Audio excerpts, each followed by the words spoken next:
Hey guys, আসসালামু আলাইকুম। চলে আসলাম নতুন একটা ব্লগে। তো বন্ধুরা, আজকের ব্লগে পরিচয় করে দেবো আমাদের সবচেয়ে শ্রদ্ধেয় বড় ভাই দুলা ভাই।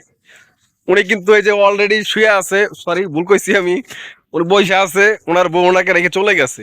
আপনার কিছু বলার আছে আমার দর্শকের উদ্দেশ্যে? না। কিচ্ছু বলার নাই, মানে বউ বিদেশ, কিচ্ছু করার নাই। আমি বললাম যে কোনো মূল্য হোক তাকে ধরে রাখেন, সে রাখবে না। উনি হলো আমার চ্যানেলের একটা গুরুত্বপূর্ণ সদস্য। এই যে পাশে আরেকজন আছে দেখতে পাচ্ছেন, ইনি কিন্তু নতুন সেট আপ পাইছে ফেসবুকে। সেট আপ করার জন্য চলে আসছে জঙ্গলে। আজকের ব্লগটা ওয়ানলি ফর জঙ্গল লাভারদের জন্য। সো গাইস, ভিডিওটা এই পর্যন্তই ছিল। ভিডিওটি ভালো লাগে শেখাখোরদের জন্য। শেখা খোরদের জন্য, মানে যারা শেখা পাইছেন তাদের জন্য। এই যে অরিজিনাল শেখা খোর কিন্তু বৈশা আছে অলরেডি আম গাছ তলায় বসতেছে। এখন ফাঁসি মুসি দেয় কিনা উপরে, ভাই এই টেনশনে আছি আমরা। এই শেখ খাইয়া কি হয় না হয়। যাই হোক বন্ধুরা, একটা কথা মনে রাখবেন, ভালোবাসলে ভালোবাসার কখনো কমতি হয় না। আমার দুলাভাইও ভালোবাসা পাবে, হয়তো দুদিন আগে আর পরে। যাই হোক, উনি আপাতত খুব শোক পালন করতেছে।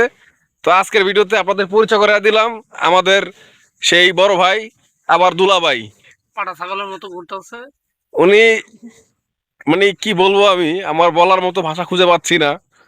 মানে এরা দুইজন আমার টিমের একজন সম্মানিত সদস্য। সব ভিডিওটা কেমন লাগলো অবশ্যই কমেন্টে বলে যাবেন।